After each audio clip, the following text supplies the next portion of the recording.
Ada 5 nanti, kalau ini menurut Daniel Goleman, 5 kunci kecerdasan emosi.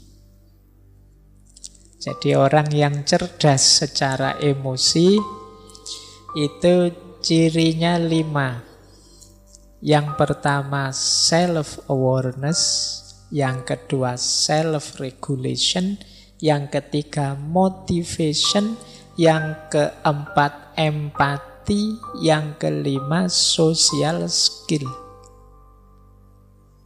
Kuncinya di sini. Yang pertama apa? Self-awareness, kesadaran diri.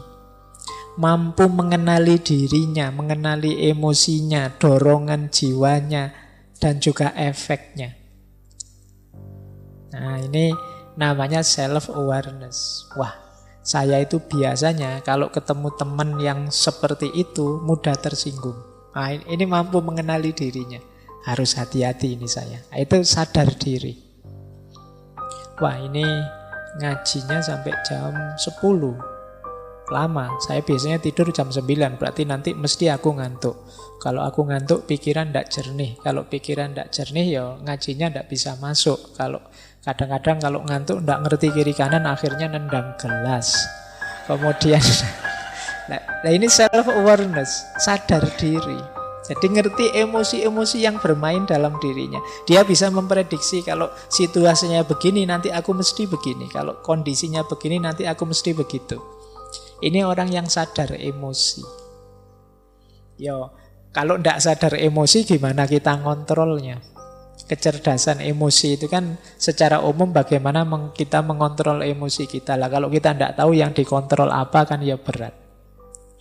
Jadi yang pertama ini self-awareness, sadar emosi.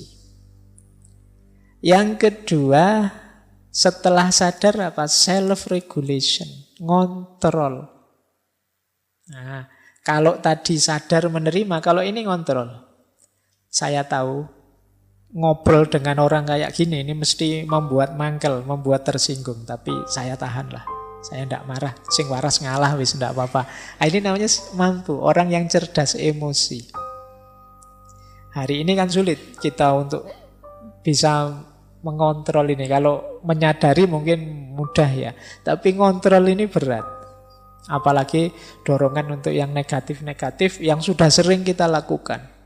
Biasanya orang itu kalau punya kebiasaan kok negatif itu kan sulit mengubahnya. Akhirnya apa? Mencari alasan agar yang ini sebenarnya negatif terus jadi positif. Jadi mencari alasan agar yang negatif-negatif tadi terus jadi positif. Bukan mengubah yang negatif jadi positif. Yang dicari alasannya saja. Nah ini berarti bukan self-regulation. Jadi misalnya biasanya rajin ngaji sih, tapi sekarang kok males ngaji ya. Nah, terus dicari alasan, males ngaji. Ngaji itu kan sunnah, ndak wajib. Wong saya juga bukan ahli Al-Quran, wong ya bukan hafid, bukan. Jadi ya ndak masalah lah. Yang penting kan masih sholat, masih syahadat. Nah, ini namanya bikin alasan untuk kebiasaan yang sebenarnya kita tahu itu negatif. Ini ciri orang yang tidak bisa self-regulation. Jadi itu kedua. Jadi kemampuan mengontrol, mengalahkan emosi dan dorongan jiwa yang negatif. Ini negatif saya tidak usah lah. Misalnya buka HP kok isinya begitu-begitu ya, ada gambar-gambar, ada video. Ini negatif aku tidak usah lah. Jadi bukan malah wah ini saya tidak sengaja loh ya buka-buka sendiri loh, ini tidak begitu. Yang tidak sengaja kan tidak ada dosanya, salahnya sendiri yang upload. Ini bukan, ya enggak, itu namanya cari alasan. Kalau sudah tahu buruk ya kita tahan diri. Nah ini namanya kemampuan emosi. Jadi kecerdasan emosi untuk melakukan self-regulation. Yang ketiga motivation. Motivation ya melakukan sesuatu dari dalam, bukan karena dorongan atau pamrih dari luar. Saya mau sih Pak rajin, asal imbalannya apa? Kalau masih ada asal imbalannya apa, berarti belum motivation, belum termotivasi, masih berpamrih. Jadi orang yang cerdas secara emosi, seperti saya jelaskan tadi, dia bisa memotivasi dirinya. Tidak menunggu dimotivasi orang.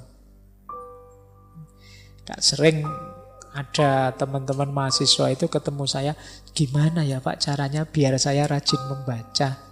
Gimana ya Pak caranya biar saya tekun kalau nulis gimana? Ini sebenarnya hubungannya dengan memotivasi diri. Loh kalau kamu tahu itu baik, itu manfaat, mbok sudah dirimu agak dipres sedikit, agak dipaksa sedikit untuk melakukan itu.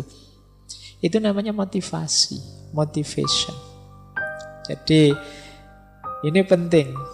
Karena kadang-kadang untuk sesuatu yang free kita keluar high cost. Sesuatu yang sebenarnya bisa kita hidupkan langsung, kita perlu pendorong yang mahal untuk diri kita. Nah, ini yang ketiga. Yang keempat, empati. Orang yang cerdas secara emosional itu daya empatiknya tinggi. Empati itu kalau dalam bahasa Inggris kadang pakai istilah transposisi. Kemampuan kita berposisi di depan orang lain. Misalnya saya melihat teman-teman yang ngaji di sana, wah seandainya saya teman-teman mahasiswa yang ngaji dalam waktu 2 jam melotot ke sini terus, dalam itu mesti capek ya mesti. Kalian juga begitu. Wah aku kalau di posisinya Pak Faiz itu 2 jam ngomong terus, oh itu apa ya? Ini namanya empatik namanya, gitu loh. Jadi kemampuan kita memposisikan diri di posisi orang lain. Seandainya aku seperti dia yang sedang sayang-sayangnya kok terus ditinggal. Mestinya ya sedih hatiku mestinya. Nah, ini namanya kemampuan empatik. Ndak ingin aku menertawai dia tapi kok ya kasihan ya. Kalau aku di posisi dia ya, itu namanya empati.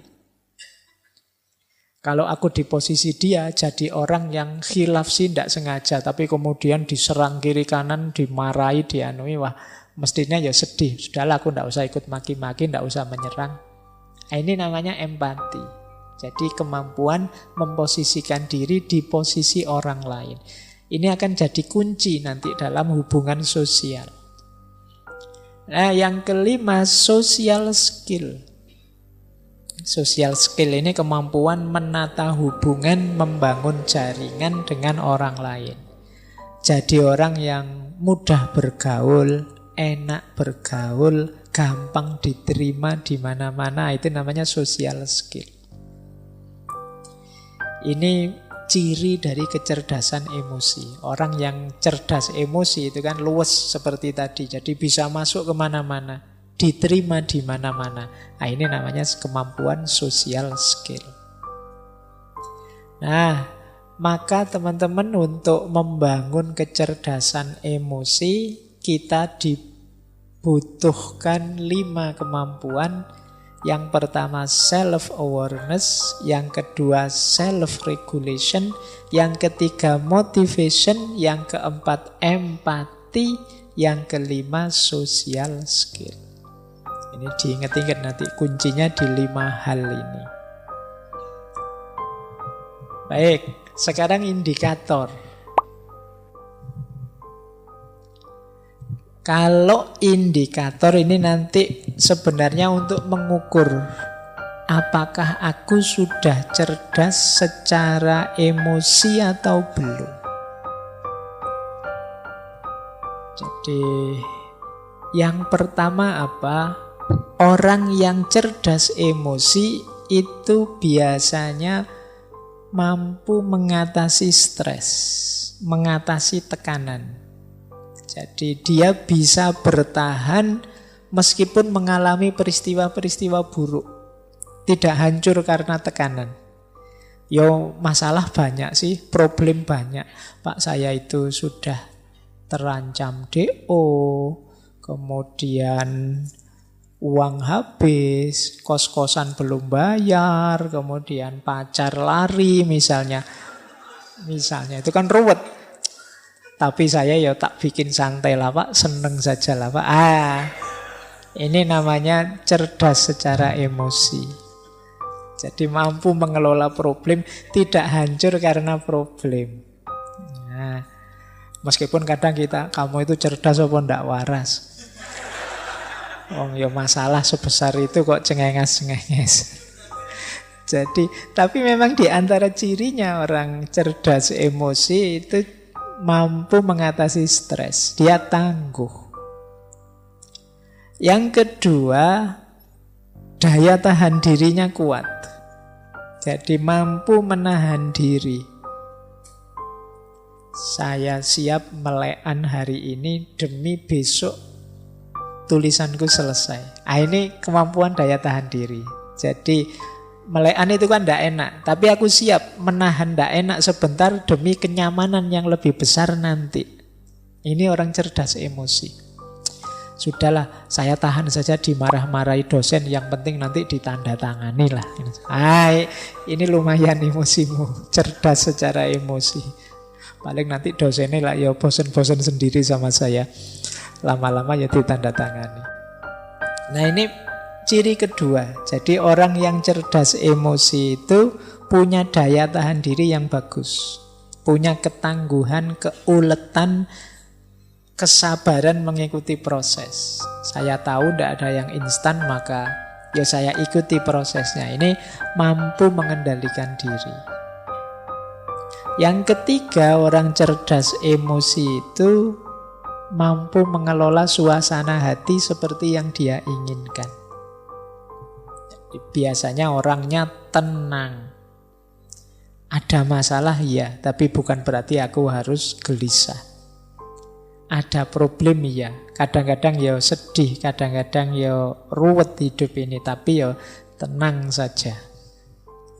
Nah, kalau bahasanya agama kan mutmainnah.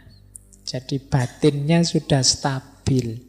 Apapun yang terjadi tidak belok-belok sudah, tidak naik turun lagi. Nah, ini orang yang cerdas secara emosi. Yang keempat, mampu motivasi diri. Tadi sudah dijelaskan ya, bagaimana orang tidak perlu pendorong dari luar dirinya untuk melakukan sesuatu. Yang kelima, mampu memahami orang lain lewat empati.